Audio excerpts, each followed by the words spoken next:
네, 다 같이 훈독하겠습니다. 나는 이 통일교회의 무리들이 세계적인 복의 터전을 바라거든 아들을 몰라서 이들이 나아갈 수 있는 세계적인 반석 기반을 어떻게 세우느냐를 생각하고 있습니다. 태풍이 불고 폭풍이 몰아치고 벼락이 치더라도 깨뜨릴 수 없는 반석 기반을 어떻게 닦아 놓을 것이냐. 식구 여러분 안녕하십니까? 오늘은 특별히 우리 통일가의 우리 귀한 우리 36가정 우리 이재석 회장님을 말씀으로 모시게 되었습니다. 제가 잠깐 드릴 말씀은 전국 목사님들에게 우리 책이 3권씩 이렇게 배달이 되었습니다. 이재석 회장님께서 심혈을 기울여서 이 책을 보내주셨는데 책의 내용을 보면서 문득 깨달은 것은 얼마나 우리 통일교회를 사랑하시는지 우리 교회의 미래에 어떤 방향을 가지고 살아야 할까라고 하는 내용을 이 책을 통해서 알 수 있었습니다. 매일 이 책을 훈독하면서 자기 자신을 뒤돌아보는 그런 시간이 저는 되었습니다. 이 시간을 빌어서 우리 회장님께 다시 한번 진심으로 감사드리고 오늘 우리 교회에서 이렇게 말씀을 해주셔서 진심으로 영광이고 감사를 드립니다. 우리 모실 때 큰 박수로 환영해 주시기를 다시 한번 부탁드리겠습니다.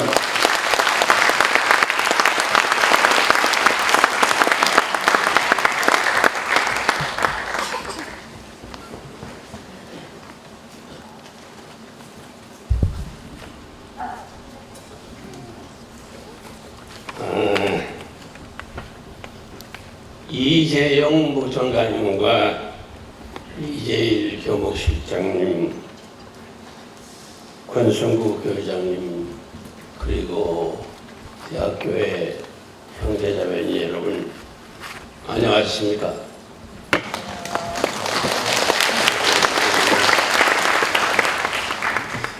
이 부족한 사람을 불러주신 데 대해서 감사를 드리며 대학교회가 친정의 옹호 같은 포근한 마음을 느끼게 됩니다. 오늘 우리가 같이 함께 생각하고 고뇌할 문제는 참 부모님의 말씀입니다. 1964년 54년 전에 태풍이 불고 폭풍이 몰아치고 벼락이 치더라도 깨트릴 수 없는 반석 기반을 어떻게 세울 것이냐 라는 참부모님의 간절한 소망의 말씀을 하셨습니다. 그리고 2016년 1월 13일 기도 중에 교회를 반석 위에 세워라 하는 음성을 듣게 되었습니다. 그래서 오늘 여러분과 나누고 싶은 것은 교회를 반석 위에 세우라 하는 하나님의 뜻과 그 심정이 어떠한 것인가 하는 것을 말씀드리고자 합니다. 오늘 이 말씀은 제가 지난 8년 동안 살아온 역사, 가정교회 365일 매뉴얼에 이 간증을 썼습니다. 2010년 6월 7일 신학대학원에서 강의를 하고 있는데 강의 도중에 참 어머님이 전화를 하셨습니다. 천정교에 와서 나와 같이 점심을 먹을 수 있느냐는 질문이었습니다. 그래서 제가 지금 강의 중인데 점심시간에는 갈 수가 없습니다. 그럼 언제 올 수 있느냐? 서둘러야 3시에 갈 것 같습니다. 그럼 그때 오라. 그래서 갔어요. 그때 참부모님은 현주님이 교회를 떠나게 된 데 대해서 매우 심려가 크셨을 때인 것 같습니다. 저에게 선배 가정으로서 오늘의 이 현상에 대해서 뭔가 할 일이 없겠느냐? 이렇게 질문을 하셨습니다. 저는 한마디로 할 일이 아무것도 없습니다. 왜냐하면 저희들이 삼가정의 일을 어떻게 할 수 있겠습니까? 그러니까 어머님이 놀라운 주문을 하셨습니다. 현상적인 문제를 현상적으로 해결하는 게 아니고 본질을 연구해서 이 현상 문제를 해결하도록 접근해보라. 두고두고 생각해도 이건 놀라운 통찰력과 해완이 아니고는 이런 말씀이 나올 수 있을까? 이건 하나님의 계시구나. 그런 생각 가지고 알겠습니다. 열심히 하겠습니다. 그때부터 우리 교회의 본질을 연구하기 시작했습니다. 그래서 찬란한 새아침 1권이 나오고 찬란한 새아침 2권을 만들었습니다. 그 뒤에 경전평찬위원회가 만들어지고 경전을 편찬하는데 계속 모여서 함께 노력을 했습니다. 그런데 2012년 12월 29일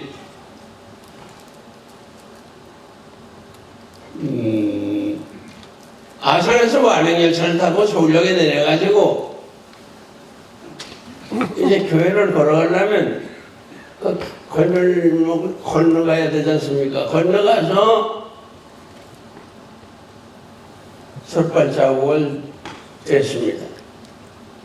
그때 저 하늘 높은 곳에서도 큰 소리로 오른편 귀에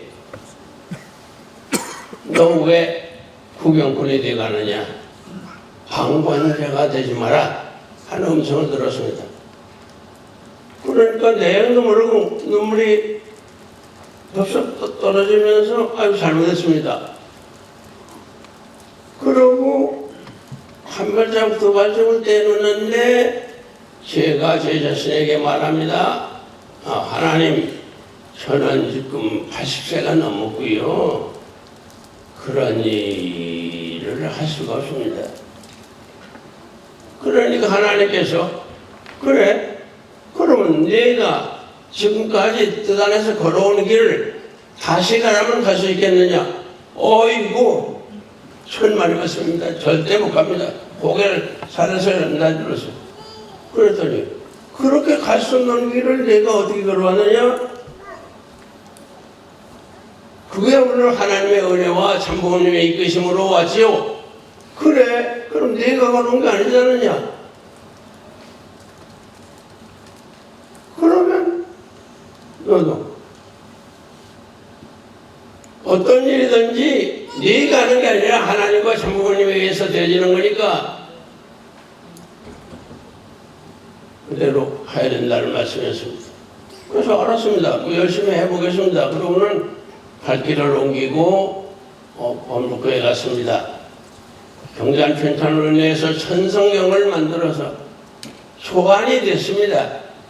초안을 교회 지도자 100분을 모여서 놓고 우리 교회 전승 사업에 관한 것, 전성경이 만들어지는 과정, 이것을 어떤 내용으로 감수를 좀 해주십시오 하는 설명을 하기 위해서 그래서 걸어갔습니다. 그런데 왜 내가 구경꾼이 되어가느냐는 것을 깨닫게 된 게 뭐냐 하면 너 참음하려고 본질 연구한다고 했는데 오늘 2년 동안 되어지는 일들 가운데 본질에서 멀어지는 것들이 있지 않느냐? 그건 내가 너무 벙어리같이 그러고 있느냐? 방관자가 되지 마라. 좀 말씀드리기 껄끄러운 일입니다만 천성경을 만들면서 거기에 몇 가지 해야 할 일들을 강조했습니다만 협의체이기 때문에 그게 잘 되어지질 않았습니다.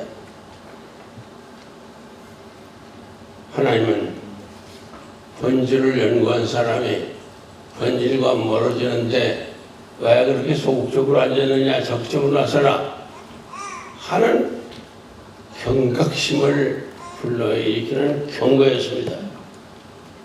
그 경고가 있은 다음에 2013년 3월달인가 장출혈이 되어서 한국대학 병원에 응급실을 통해서 입원을 했습니다.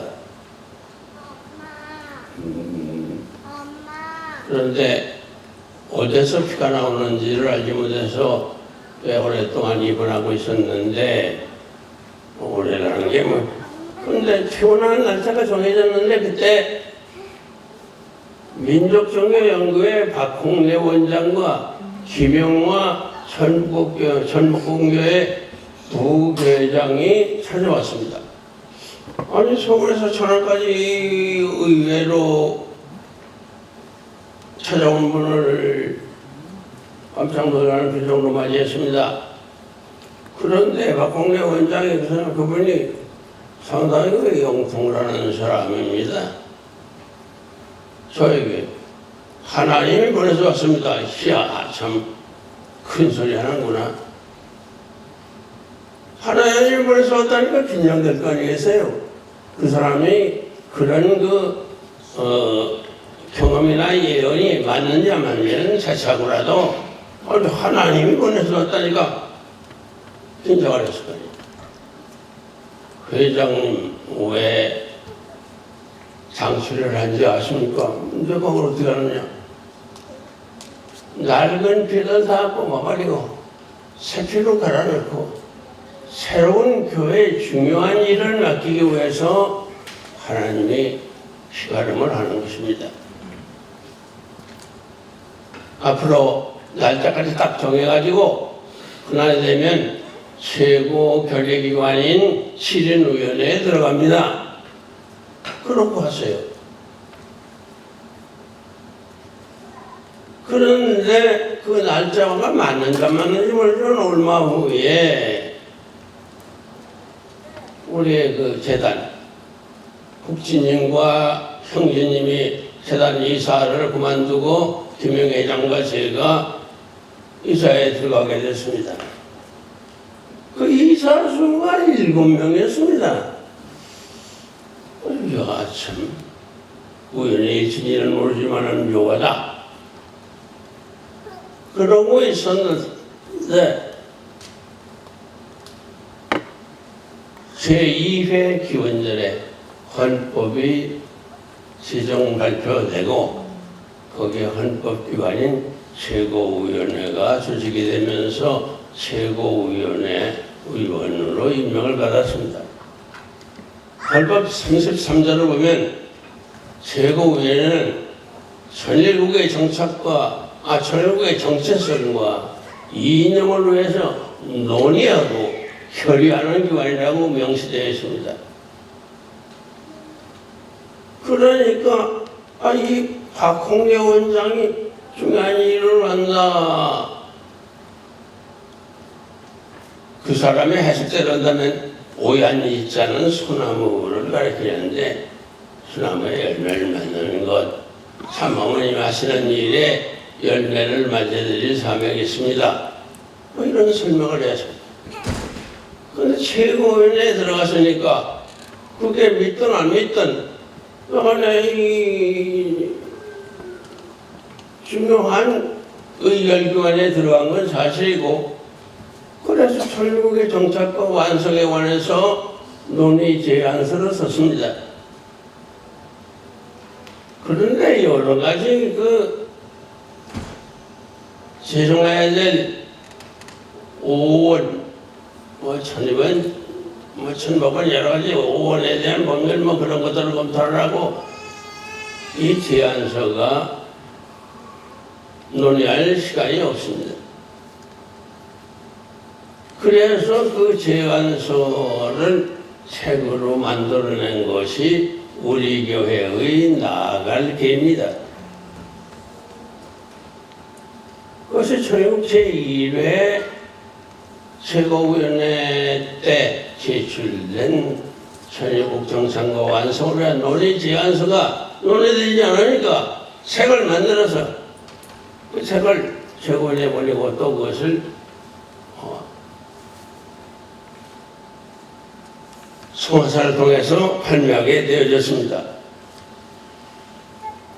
그런데 이 책을 쓸 때 매우 어려운 경지를 헤매게 되었습니다.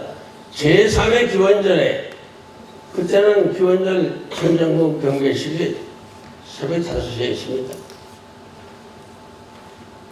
그래서 출입문을 통해서 내려가면 그 경배식장의 한층 아래층입니다.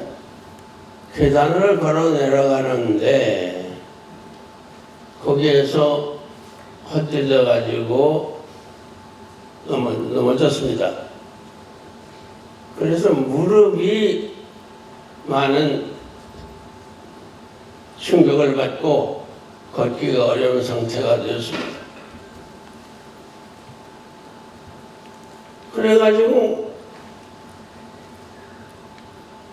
조금 통은 치료하다가 나아지니까 무릎 운동을 하겠다고 무릎 운동을 좀 했더니 그 통증이 얼마나 심한지 119를 통해서 또 강북대병원 응급실에 갔습니다.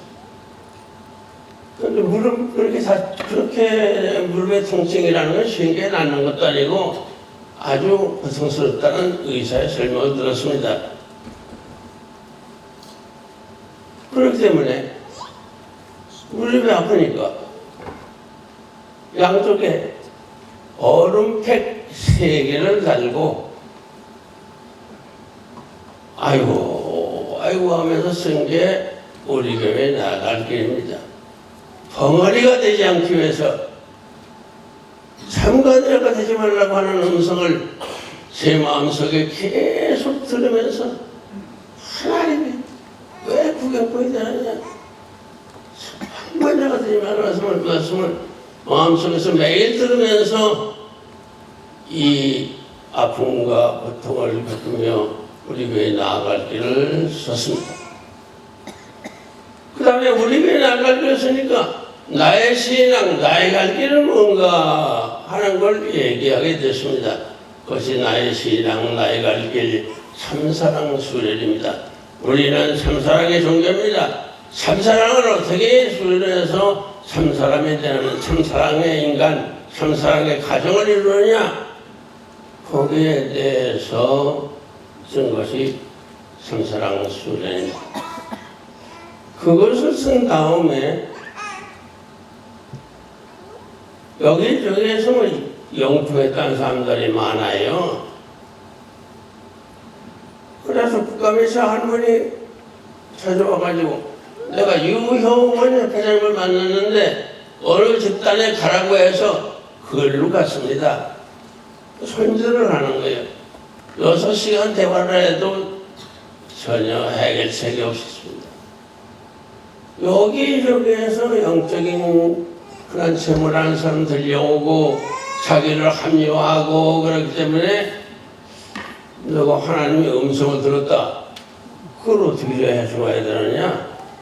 계시라고 하는 것은 전적으로 주관적인 것입니다. 나와 계시를 준 그 영과의 개인적인 주관적인 사건이지 객관적인 사건이 아닙니다. 이것을 객관적인 사건인 줄 알고 믿고 큰소리 치고 있는데 하나님을 체험하고 계시를 받아도 될 거냐? 그건 캐톨릭과 개신교에서 연구를 많이 했습니다. 그걸 영의 분별.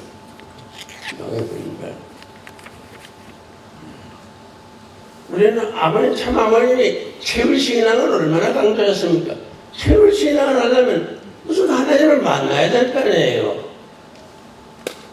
만나면 여러 가지의 그러한 하나님과의 관계, 영적인 관계 이런 것들이 열리기 시작하게 됩니다.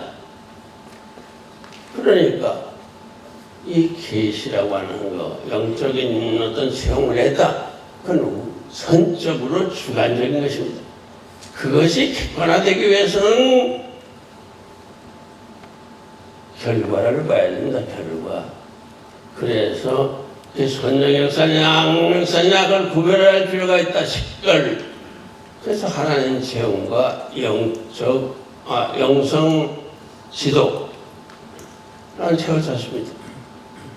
하나님한테 영계에서 누구랑 만났다, 아버지를 만났다, 누구를 만났다 뭐 하는 것은 자기와 그분과의 주관적인 관계라고 하는 것, 이것을 이런 혼란기에는 분명히 알 필요가 있어서 그 식별법 7가지를 거기에 소개를 했습니다. 그러니까 제가 하나님의 음성을 들었다. 전혀 주관적인 겁니다. 이거 실천하기 위해서는 그 쓴 것이 그게 정말 하나님의 말씀이면 하나님과 관계가 있을까?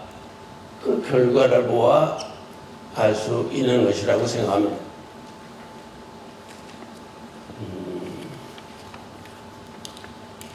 그 다음에 교회가 갈라지고 또 교회에서는 이것으로 말미암아 권위하는 식구들의 신앙 문제 그것을 말하지 않습니다. 참가정이라고 해서 말하지 않는 거라고 합니다만 여러 식구들이 지금 여러 가지 얘기를 듣고 고충을 신앙적인 갈등을 느끼는데 교회 측에서는 거기에 대해서 아무 얘기 안 합니다. 그래서 제5차 최고회의에 오늘의 교회 정황과 위기 상황 극복에 대한 논의 제안서를 제시했습니다. 그런데 그것이 논의도 안 되고 제5차 최고회의가 끝났습니다. 그 다음부터는 최고회의를 안고 간담회만 하고 그렇게 됐습니다. 그러니까 오늘의 교회는 이것 때문에 고뇌를 하게 됐습니다. 왜냐하면 내가 일찍이 학생 때 교회 들어와서 60년 가까이 헌신해 왔는데 이게 교회가 통일교회 통일이 없다. 이야 이거 허망한 생각이 듭니다. 무엇으로 해서 발이 땅에 닿는지 안 닿는지도 모르고 뛰어다녔을까? 허망한 생각. 그러니까 그런 마음을 가지고 교회를 한쪽에 세우라. 그러한 음성을 듣게 됩니다. 음성을 듣는다. 하나님 체험의 길은 세 가지. 하나는 직감, 하나는 양심, 하나는 기도입니다. 직감을 통해서 또는 양심을 통해서 마음을 통해서 또는 기도를 통해서 하나님을 체험하는 길이 있습니다. 그래서 교회를 반성교회에 세우라고 아주 강한 음성을 들었는데 내가 교회를 반석에 세운다. 그거 참 간단한 일이 아니었습니다.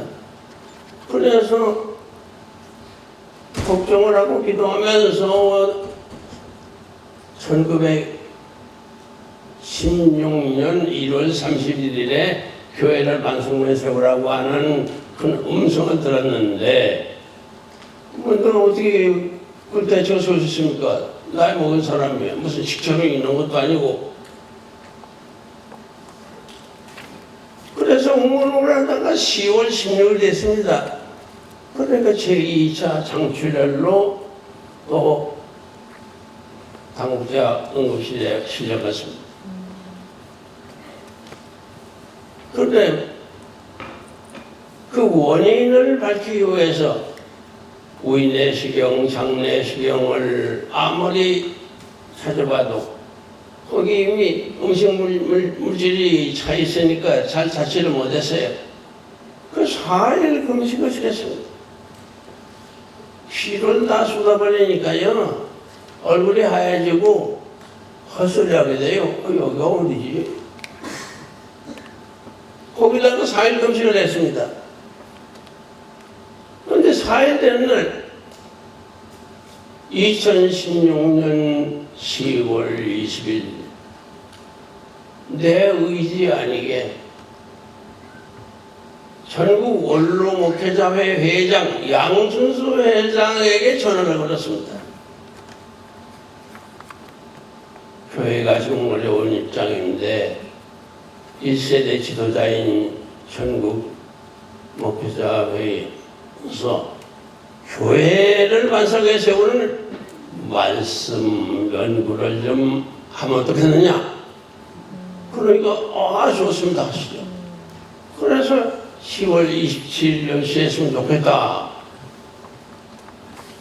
그러니까 이 전화 건 것도 내 의지가 아니고 아니 지금 퇴원 날짜도 정해지지 않는데 27일 10시에 모임을 갖자 해놨습니다. 경험을 해보면 내 의지가 아닌데 어떤 행동이 나왔다. 그것은 그 원인이 저의 경우는 하나님이라 하는 것을 체험하게 되었습니다.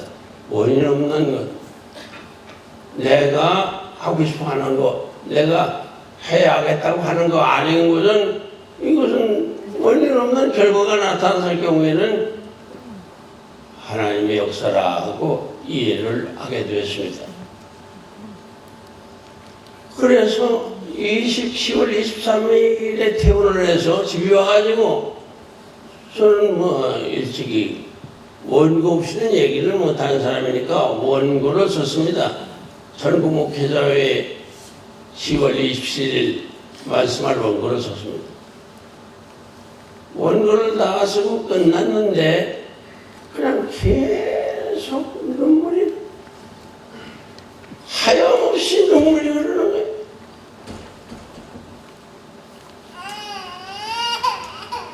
소리 없이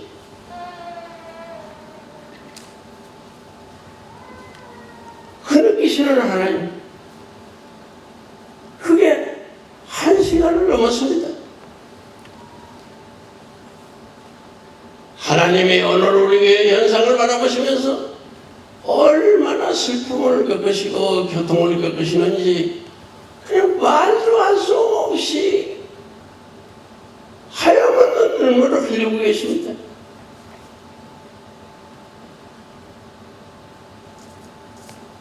말없이 흐느끼시는 하나님, 1시간 이상을 체험하고 나니까 이야, 이게 하나님의 오늘 우리 교회 바라보시는 심정이라는 것을 경험하게 되었습니다. 그래서 27일 날 상추를 피가 다 빠졌죠. 4일 금식했죠. 그러면 27일 날 어지럽고 그러면서도 협회본부 전국목회자회 회의실에 갔습니다. 23명이 모였습니다. 1시간 가까이 얘기를 하고 점심 먹고 끝났는데 집에 돌아와서 참석자 몇 분에게 전화를 했습니다. 소감이 어떠냐? 그런데 뒷얘기가 뭔가 하면 이거 어머니께 말씀드려서 허락받고 해야 될 거 아니냐, 또 인터넷에 올려서 보고 싶은 사람 보도록 해야 될 거 아니냐. 그러고 보니까 이게 어머님 눈치를 보고 있는 거예요. 아니 말씀드리는 걸 하는데 어머님이 허락을 받는다. 참 대단히 어려운 분위기다. 그렇다면 이런 말씀 연구회를 더 계속할 필요가 있겠느냐. 그래서 그러면 그만두자. 그러고 책을 써서 그다음에 원로 목회자회의에 피력을 할 테니까 그 회의실에 놓고 필요로 하는 사람이 갖다 읽도록 하자 하고 양 회장에게 연락을 했습니다. 그래서 나온 것이 교회를 반석에 세워라 하는 책입니다.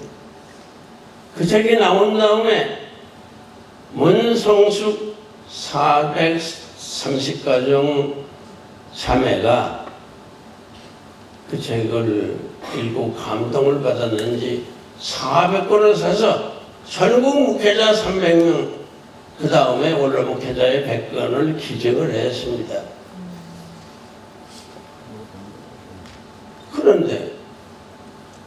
교회를 반석으로 세우기 위해서는 반석 기반이 뭐냐? 참 아버님이 그토록 고소하신 태풍이 불고 폭풍이 불어닥치고 벼락이 쳐도 깨지지 않는 반석. 그 반석 기반이 뭐냐? 그게 가정교회였습니다. 그래서 가정교회 시리즈를 써라 하는 깨달음을 얻고 가정교회 시리즈를 쓰기 시작했습니다. 반석 기반이라는 교회는 신앙 공동체, 신앙심이 확고부동해서 어떤 경우라도 깨지지 않는, 흔들리지 않는, 여기저기 귀그리고 왔다 갔다 하지 않는 그런 신앙을 가정교회에서 신앙생활을 통해서 확고부동한 신앙을 길러나가야 되고, 우리는 참사랑 교회니까 견고한 어떤 경우에도 흔들리지 않는 참사랑의 가정 공동체를 만드는 것, 이건 반석 기반이 가정교회에 관한 시리즈를 쓰라 하는 것으로서 가정교회 시리즈를 썼습니다. 저도 제가 이해가 안 됩니다. 작년에 1년 동안에 3권의 책을 썼습니다. 그 박홍래 원장 얘기가 생각 안 나섭죠. 그런데 최고위원회가 금년 2월에 이제 끝나거든요. 그러니까 아니 가서 중요한 일을 하라고 하는 얘기가 기억이 나요. 그게 뭐 묻든 하시든 하든 간에 그게 기억이 나는데, 이거 최고위원 임기 마치기 전에 가정교회 시리즈 상권까지를 마쳐야 되겠다. 무리를 해서 썼습니다.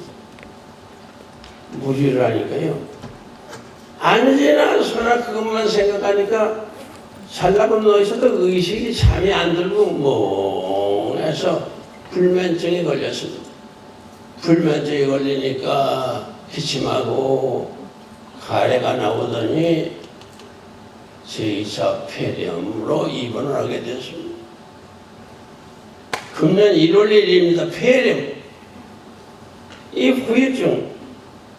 나이가 많아서 1년 동안 회복기간을 잡는 한의사가 있었습니다. 매우 지금 건강상 어려운 상태입니다만, 이것은 나오면 하나님이 뭐라고 하시느냐? 너 이제는 쓰지 말고 말로 하라. 네가 체험한 하나님의 뜻과 심정을, 그것을 책으로 쓰게 했는데 그것을 말로 해라. 가정교회 시설을 마친 다음에 하나님께 질문했습니다. 하나님, 왜 일을 시키시면서 이렇게 병원에 입원을 5번 하고 또 요로 출혈로 피를 쏟게 되는 그런 아주 어려운 경험들을 했습니다. 부정맥이 있어서 이거 피가 자꾸 굳어지는 것입니다. 그래서 피를 물게 하는 약을 먹으니까 피가 한번 나오면 현대의학으로는 못 나오게 못합니다. 만 5일 동안 그 약을 먹고 지나면 멈추게 됩니다. 새빨간 피가 오줌 누를 때마다 선제피로 그득 나오는데 이래가지고 이게 살겠나 그런 생각이 들더라고요. 하나님께 왜 일을 시키시면서 이렇게 고통을 주십니까? 하고 질문했더니 이번에는 표현이 자네가 내 심정을 모르니까, 내 슬픔과 고통과 눈물을 모르니까 그것을 침범하더라고요.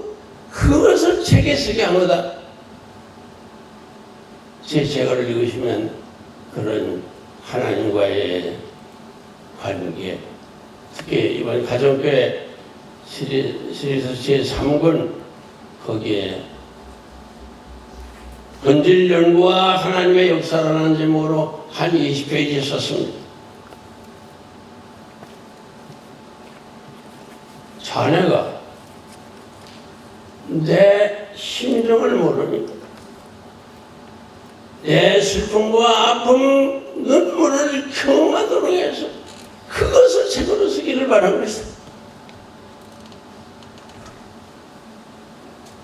하루 전에 경험은 9시간 하고서 이제 살라고 누웠습니다. 80이 넘었으니까 말이죠. 좀 일시잡되겠거니 하고 누워있는데 몸이 아파서 견딜 수가 없어요. 누워있을 수가 없어요. 일어나서 하나님 왜 이러십니까? 물었습니다.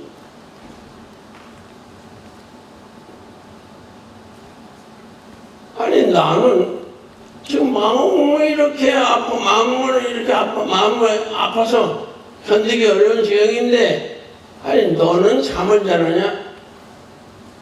이야, 깜짝 놀라서 아이고 잘못했습니다. 10시 전에는 안 잤겠습니다. 그랬더니 깨끗이 그 몸의 통증이 없어졌습니다.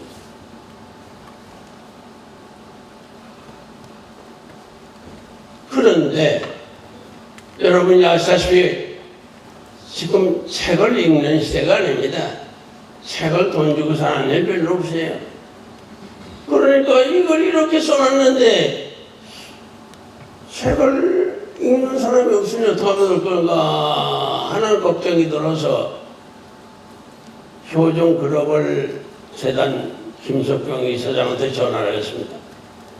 이런 개혁으로 교회 반석 기반을 만들기 위해서 가정교회 시리즈를 썼는데 이거 사는 사람도 없고 뭐 읽는 사람도 없을 것 같다. 그랬더니 이 김 이사장 하는 얘기가 그래요. 제가 성화출판사 사장을 만나서 특별 예산을 세워서 출판비를 내고 목회자 한 분 한 분 개별적으로 그 책을 특별히 보내겠습니다. 이야, 참 이거 써서 뭐하나 하는 생각을 가지고 있는데 이럴 수가 있습니까? 이야, 참 이 사람 참 놀라운 사람이다. 하나님의 역사구나. 그래서 출판비를 내서 성화사 출판비 받아서 감사합니다. 내 책은 전부 성화사에서 그냥 제작해 왔습니다. 그렇기 때문에 그것은 김석경 이사장의 성화사 사장이었을 때 그때부터 제 책은 출판사에서 자비록을 출판해 왔습니다. 그러니까 출판사에서 감사전하고 왔습니다. 이거 회장님 책 내도 이거 출판비 안 나오는데 이번엔 출판비를 받았습니다. 감사합니다. 그러고는 제3권을 즉시 특별히 보냈습니다. 그러니까 목회자들이 여기저기에서 책을 보내서 고맙다고 연락을 하거나 문자 메시지를 보냈습니다.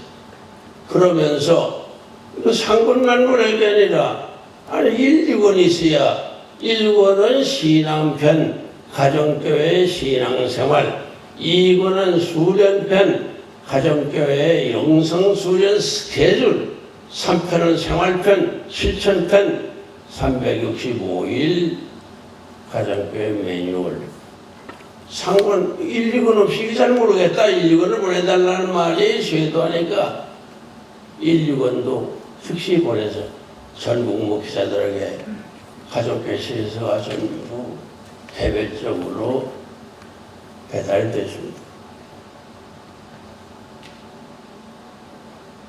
이제 우리는 가정교회 시대를 맞이해서 가정교회 시리즈를 썼으니까 그 내용을 말로 알려야 될 거 아니겠습니까? 그래서 이제 교육을 시작한 것입니다. 제일 처음에 시작한 것이 물론 금년 얘기입니다. 선안교회 원로 목회자 회의가 있습니다. 거기에 가서 교회를 반석위에 세웁시다 하는 얘기를 했고 그 다음 주에 매주 거기 훈독회 시간인데 그 다음 주에는 훈독회 기원절 이후에 훈독회를 어떻게 할 것인가 하나님의 시대 경륜이 달라진 얘기를 하고 훈독회 방법이 완전히 바뀌어야 된다는 것을 강조하게 되었습니다. 그러고는 금년 4월 초하루 천월교회에서 주일 예배 때 말씀을 하게 되고 4월 19일은 경남 교구 목회자들이 모이고 또 요직에 있는 신자들 130명이 모여서 교회를 반석구에 세우라 하는 말씀을 증언하게 됐습니다. 오늘은 대학교에서 이렇게 불러주셔서 감사하고 1월 30일에는 충남 교구 목회자들이 가족교회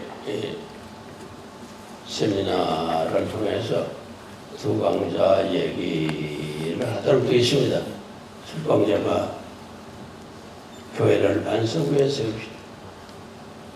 두 번째 강자가 기원절 천직 예배의 주체가 됩시다. 그런 얘기인데 복잡한 얘기입니다만 그래서 오늘 한국의 최고 지성인 교회인 대학교에 와서 하나님의 뜻 교회를 반석구에 세우라. 교회가 만들어지는 것은 세 가지 요인입니다. 하나는 하나님, 하나는 참부모님, 하나는 참부모님 신앙이 있어야 됩니다. 신앙 1세대하고 축복가정 1세대, 2세대하고는 같습니다. 2세, 3세라 하더라도 참부모님을 지상에서 믿게 되면 참부모님 신앙 1세대입니다. 그렇게 참부모님 신앙 1세대